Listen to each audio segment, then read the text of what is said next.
और इजराइल हमारे बहुत काम आ सकता है और कभी कंजूसी नहीं करता। कारगिल युद्ध में उसने कितने हथियार दिए, चाहे ड्रोन का मामला हो, चाहे यूएवी का मामला हो, ऐसे अनेक फील्ड्स में वो हमारी सहायता कर रहा है। Next level.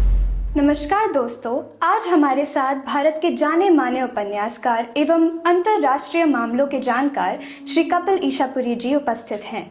आज हम उनके साथ ईरान के गहराते मामले और जो भी संकट आ रहे हैं उसके बारे में चर्चा करेंगे। तो सर बताएं, ईरान में अमेरिका और इजराइल ने एकाएक हमला कर दिया और यहाँ के सुप्रीम लीडर को भी मार गिराया। इसमें आपके क्या विचार हैं? देखिए, एकाएक इसे नहीं कहा जा सकता है क्योंकि काफ़ी दिनों से यूएसए और ईरान के बीच वार्ताएं चल रही थी ताकि जो मांगे यूएसए की और कहीं ना कहीं इजराइल की भी थी वो मांगे पूरी हो जाएं और ईरान पर आक्रमण यूएसए का टल जाए।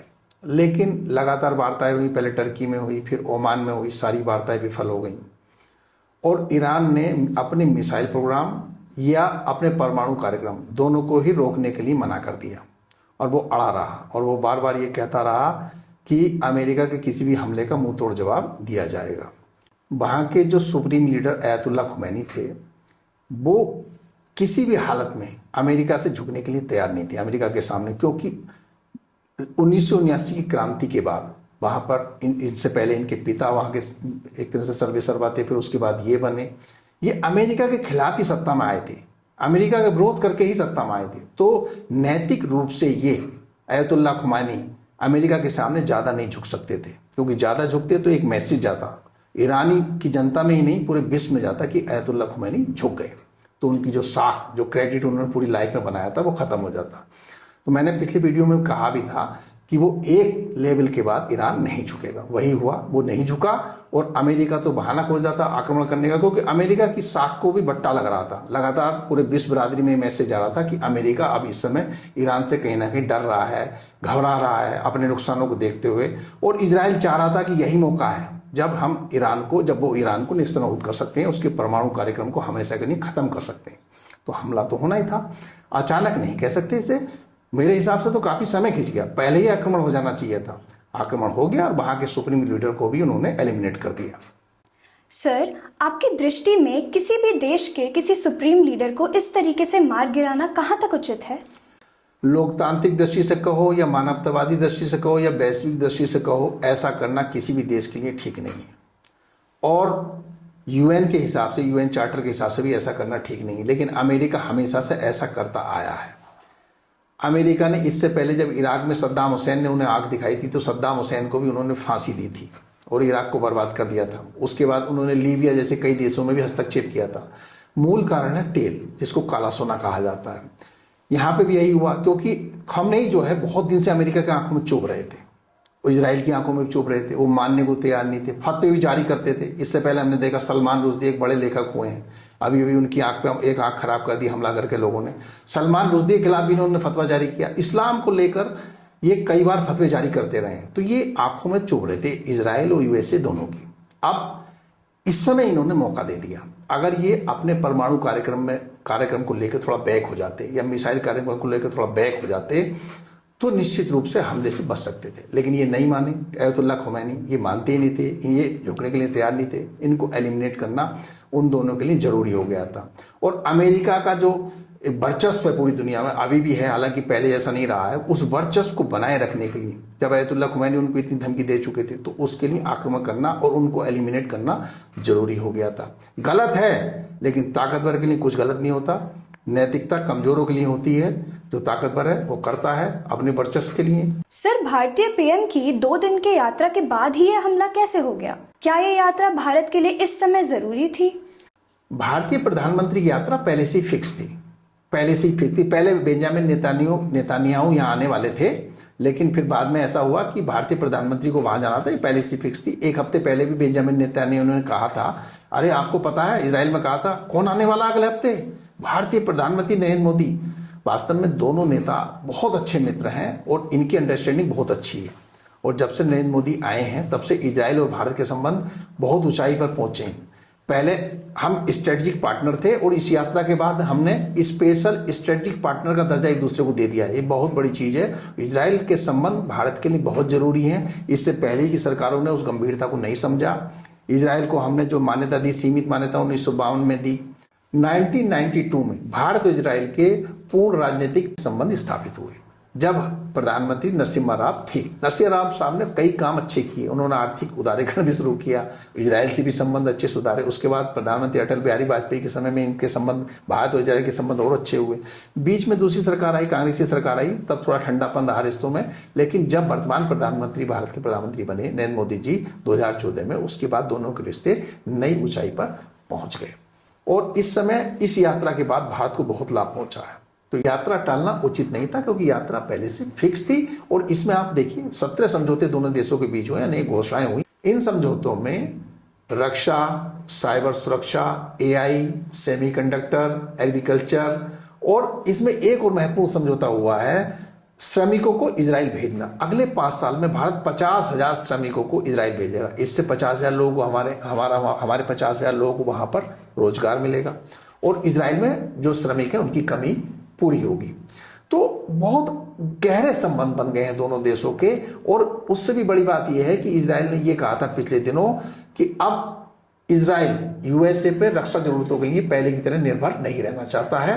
वो चाहता है कि भारत और जर्मनी के साथ मिलकर रक्षा उत्पादन करें और उसका निर्यात भी करेंगे फिर, और परस्पर एक दूसरे को सहयोग भी देंगे, तो उससे और नई ऊंचाई पहुंचेंगे। अरे भाई, इजराइल एक ऐसा देश है जो हमेशा से आपके पीछे लगा रहा, कितने सालों से, और आपने उसे तवज्जो नहीं दी। क्यों नहीं दी? खाड़ी देशों से आप तेल खरीदते थे, शीत युद्ध चल रहा था, आप गुटनिरपेक्ष नीति को अपना रहे थे, उसकी वजह से आपने। और कुछ ऐसे भी नेता होते हैं या ऐसे भी दल होते हैं कि वो अपना आत्मविश्वास लेवल तक नहीं ले जा पाते, उन्हें हमेशा डर रहा खाड़ी देश नाराज हो जाएंगे। आज क्यों नहीं नाराज हो रहे? आज हमारे इजराइल से कितने गहरे संबंध हैं, फिर और खाड़ी देशों से भी अच्छे संबंध हैं। तो ये अपने आत्मविश्वास के ऊपर, अपनी विदेश नीति के ऊपर ये निर्भर करता है कि आप किस तरह से दूसरे देशों को एक साथ साथ देते हैं। आज फलस्तीन और इजराइल दोनों के साथ हमारे संबंध ठीक है। फलस्तीन को मानवीय सहायता देते हैं और इजराइल की आगे बढ़ के सहायता करते हैं। वो अकेला देश है और दुश्मनों से घिरा हुआ है, और इस समय भारत भी एक तरह से अकेला देश है। इधर चीन है, पाकिस्तान है, बांग्लादेश है, हम भी एक तरह दुश्मनों से घिरे हुए हैं। दोनों को एक दूसरे की जरूरत है और इजराइल हमारे बहुत काम आ सकता है और कभी कंजूसी नहीं करता। कारगिल युद्ध में उसने कितने हथियार दिए हमें, गोला बारूद दिया, और अब उस खुफिया जानकारी हो, चाहे ड्रोन का मामला हो, चाहे यूएवी का मामला हो, ऐसे अनेक फील्ड्स में वो हमारी सहायता कर रहा है। तो उसके माध्यम से हम रक्षा ही नहीं, बहुत सारे क्षेत्रों में बहुत ऊंचाई पे जा सकते हैं। और जो हमारा 2047 का विकसित बनने का एक लक्ष्य है, उसको पूरा करने में इजराइल बहुत बड़ी भूमिका निभा सकता है। और हम उसके साथ रहेंगे तो उसका भी मनोबल बड़ा रहेगा, वो भी नहीं डरेगा, क्योंकि इतने दुश्मनों से घिरा होने के बावजूद अगर भारत उसके साथ रहेगा तो वो नहीं डरेगा, क्योंकि भारत की रणनीतिक स्थिति बहुत अच्छी है, इजराइल से बहुत दूर वो नहीं है। सर, आपके विचार में ईरान आगे क्या करेगा? स्थिति बहुत विस्फोटक हो चुकी है, क्योंकि ईरान के सुप्रीम लीडर जो अयतुल्ला खुमैनी थे, वो केवल ईरान के नेता नहीं थे, वो विश्व भर के सियाओं के धार्मिक गुरु भी थे। पूरे सिया समुदाय उनको बहुत सम्मान की नजर से देखता था। पूरे विश्व के सियाओं में इस समय आक्रोश है, लेकिन उनको एलिमिनेट तो उन्होंने कर ही दिया। और अब इस समय यूएस और इजराइल बहुत भयानक रूप से वहां पर हमले कर रहे हैं। उनका पूरा टारगेट ये है कि किसी भी तरह इसराइल के जो मिसाइल हैं उनको नष्ट कर दिया जाए और परमाणु कार्यक्रम को हमेशा के लिए नेस्तनाबूद कर दिया जाए। वो 2 टारगेट पूरा किए बिना ईरान पर हमले नहीं रोकेंगे। ईरान के पास क्या विकल्प है मिसाइल छोड़ने के अलावा? वो जानता है अगर मैं मिसाइल नहीं छोड़ूंगा तो ये मेरी रखी मिसाइलों को कुछ दिन बाद नष्ट कर देंगे, क्योंकि मेरे जखीरों को इससे अच्छा वो दाग दे। तो वो पूरे खाड़ी देशों में सभी जगह वो अपनी मिसाइलें दाग रहा है, जिससे उसकी रेपुटेशन जो खराब हुई है वो कुछ वापस आ सके। सऊदी अरब हो, कतर हो, बहरीन हो, दुबई हो, सब जगह मिसाइलें छोड़ रहा है। तो ऐसे में स्थिति बहुत विस्फोटक हो रही है। खाड़ी के देश भी ईरान से नाराज हो गए हैं, लेकिन वो अभी रुके हुए हैं, धमकी दे रहे हैं। हालांकि ज़्यादातर मिसाइलें उसकी इंटरसेप्ट कर दे रहे हैं। सऊदी अरब भी इंटरसेप्ट कर दे रहा है, यूएई भी इंटरसेप्ट कर दे रहा है, इजराइल तो इंटरसेप्ट कर ही रहा है। इजराइल ने इस बार इंटरसेप्शन के लिए आयरन बीम का यूज किया जो लेजर से चलता है। इससे पहले क्या था, इजराइल का जो खर्चा था इंटरसेप्ट करने का, तो उसमें बहुत खर्च हो रहा था।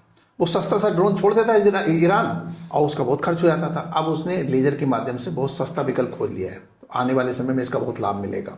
ईरान आगे भी मिसाइल हमले जारी रखेगा जब तक कि वहाँ पर जो सीनियर जो पॉलिटिकल लीडर्स हैं, जो सीनियर कमांडर्स हैं, वो या तो ख़त्म नहीं हो जाते या अमेरिका इजराइल उनको किसी तरह से तोड़ नहीं लेते, तब तक वो हमले जारी रखेगा। उसके बाद ही दोनों के बीच कोई समझौता होगा। हो सकता है जो पूर्व शाह के बेटे रजा पहलवी हैं, इजराइल और अमेरिका उनको लाएं ईरान में और उनको वहाँ का शासक बनाएं, देखते हैं। लेकिन फिलहाल स्थिति विस्फोटक है। तो सर, इस सब में भारत की भूमिका को आप किस दृष्टि से देखते हैं? भारत की विदेश नीति पिछले कुछ सालों से बहुत अच्छी रही है। भारत एक ट्रस्टेड पार्टनर के रूप में उभरा है और सभी देशों से उसके संबंध बहुत बैलेंस हैं। बीच में लग रहा था कि रूस को लेकर अमेरिका से संबंध खराब हो जाएंगे, लेकिन अब अमेरिका से भी उसके संबंध सुधरते दिख रहे हैं, काफ़ी हद तक सुधर गए हैं। और इजराइल से तो उसके बहुत अच्छे संबंध हैं, ईरान से भी उसके संबंध हमेशा से ठीक रहे हैं। चाबार बंदरगाह दोनों मिलकर विकसित कर रहे हैं। लेकिन अभी जो है भारत को इससे दिक्कत हो रही है कि जो ईरान ने अबू धाबी में और से यूएई में जो आक्रमण किया है, जो मिसाइल छोड़े हैं, उससे भारत को थोड़ी परेशानी हुई है। भारतीय प्रधानमंत्री ने उसकी आलोचना भी की, क्योंकि यूएई से भारत के बहुत अच्छे संबंध हैं। भारत बहुत बैलेंस नजरिया नज़र रख रहा है, क्योंकि आने वाले समय में ईरान अगर होर्मुज जल डमरू मध्य को ब्लॉक कर देता है तो दुनिया भर का तेल आने जाने में दिक्कत होगी और तेल के रेट जो बढ़ने शुरू हो गए और बढ़ सकते हैं, तो इससे भी दिक्कत होगी। भारत को तेल का आयात बहुत करना बहुत जरूरी है। यूएस और इजराइल जल्द ही कोई ना कोई नई सरकार या तो बना देंगे या बनने में सहयोग कर देंगे। हो सकता है रजा पहलवी के नेतृत्व में कोई सरकार बन जाए या किसी और लीडर के नेतृत्व में कोई सरकार बन जाए। भारत चाहेगा कि युद्ध जल्दी से जल्दी समाप्त हो। आपका बहुत बहुत धन्यवाद सर, ईरान के बारे में हम सभी दर्शकों को इतनी अच्छी जानकारी देने के लिए। आपका भी बहुत बहुत धन्यवाद। आशा करते हैं ये संकट जल्दी खत्म होगा और दुनिया शांति की सांस लेगी।